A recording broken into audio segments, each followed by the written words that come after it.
চাৰি টুকুৰা কৰিলে কৰি বুকুখনৰ পৰা কলিজাত ফুলি আছে, কলিজাতটো এনেকে হাতত লৈ আকৌ ভাবিছে। এইখন 61 জনৰ তালিকা কৈছে যে 100 জনতকৈ বেছি মানুহ মাৰিছে। তেওঁ হ'ব লাগিছিলে ফাঁচী, তেওঁ আহিছে MLA।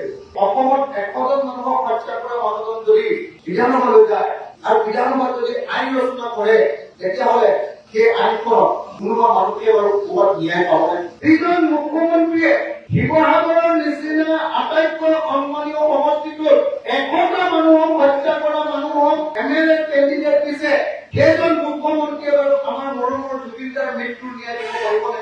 কুশল কুঁৱৰী আৰু জয়ন্ত হাজৰিকা নামৰ মানুহজনে এই পকা পকাটোত তেওঁ মূৰটো মাৰিও দিয়ে, তেওঁ মূৰৰ পৰা ইংৰাজীত এখন আইন ওলাই আহিবলৈ হ'ল। ইংৰাজীত যেনে গৰু বিষয়ে ৰচনা কোনো লিখিব পাৰে, সেই মানুহটোক বিধায়ক দিলে কি হ'ব? কলি বাইদেউৰ নামটো কাটি বগী বাইদেউৰ নামটো অৰুণোদয় কৰাই আৰু বেলেগ একো কাম কৰিব নোৱাৰে। শিৱসাগৰৰ মানুহে মই জানো যে হত্যাকাৰী ভোট নিদিয়ে, দিব নেকি? আৰু মই নামটো শুনিলে মোৰ মনটো বেয়া লাগি যায়। মই হিমন্ত বিশ্ব শৰ্মাক কৈছিলো যে আপোনাৰ যদি কেণ্ডিডেট হয় আপুনি আহক, হয়নে নহয়? অসমৰ এজন জ্যেষ্ঠ সাংবাদিকে মোৰ বিৰুদ্ধে বিজেপিয়ে যিজন মানুহক উঠাইছে, কুশল কুঁৱৰী বা জয়ন্ত হাজৰিকা, এই জয়ন্ত হাজৰিকাৰ ওপৰত এটা ফাইল বনাই মোলে এখন তালিকা পঠিয়াই দিছে। লিখিছে গুপ্তঘাতক জয়ন্ত হাজৰিকা ওৰফে কুশল কুঁৱৰীৰ নেতৃত্বত হত্যা কৰা তেহাল অসমীয়াৰ অসম্পূৰ্ণ তালিকা। অসম্পূৰ্ণ তালিকা বুলি কৈ 61 জন মানুহৰ নাম দিছে যে এই 61 জন মানুহক কুশল কুঁৱৰীয়ে হত্যা কৰিছে। এটা বিলাক গাই দিছো দেই। 2000 চনৰ 27 আগষ্টত ডিমুৱালৰ উত্তম ফুকনক তালেমিলৈ ধৰি নি গুলীয়াই হত্যা।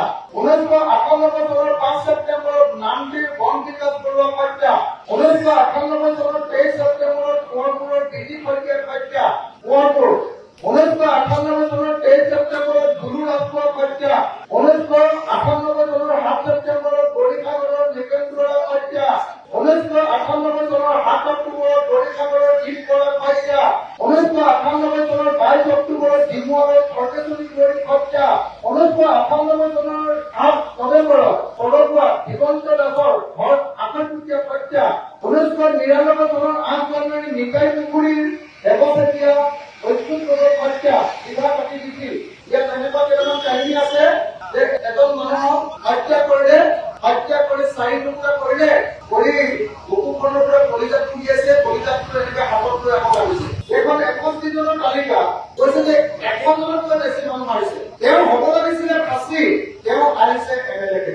অসমত 100 জন মানুহক হত্যা কৰা মানুহজন যদি বিধানসভালৈ যায় আৰু বিধানসভাত যদি আইন ৰচনা কৰে, তেতিয়াহ'লে সেই আইনখনত কোনোবা মানুহে বাৰু ক'ৰবাত ন্যায় পাবনে? আপোনালোকে মোক কওকচোন, ন্যায় পাবনে? পাব নেকি বাৰু কওকচোন? আজি আমাৰ জুবিন দা কেনেকে ন্যায় পাব কওকচোন?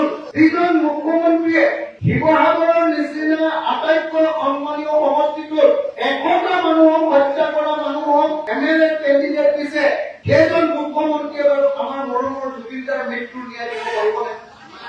দিবনে বাৰু? কুশল কুঁৱৰী আৰু জয়ন্ত হাজৰিকা নামৰ মানুহজনে এই পকা পকাটোত তেওঁ মূৰটো মাৰিও দিয়ে, তেওঁ মূৰৰ পৰা ইংৰাজীত এখন আইন ওলাই আহিবলৈ হ'ল। পাৰিব নেকি? ইংৰাজীত যেনে গৰু বিষয়ে ৰচনা কোনো লিখিব পাৰে, সেই মানুহটোক বিধায়ক দিলে কি হ'ব? কলি বাইদেউৰ নামটো কাটি বগী বাইদেউৰ নামটো অৰুণোদয় কৰাই আৰু বেলেগ একো কাম কৰিব নোৱাৰে। শিৱসাগৰৰ মানুহে মই জানো যে হত্যাকাৰী ভোট নিদিয়ে, দিব নেকি?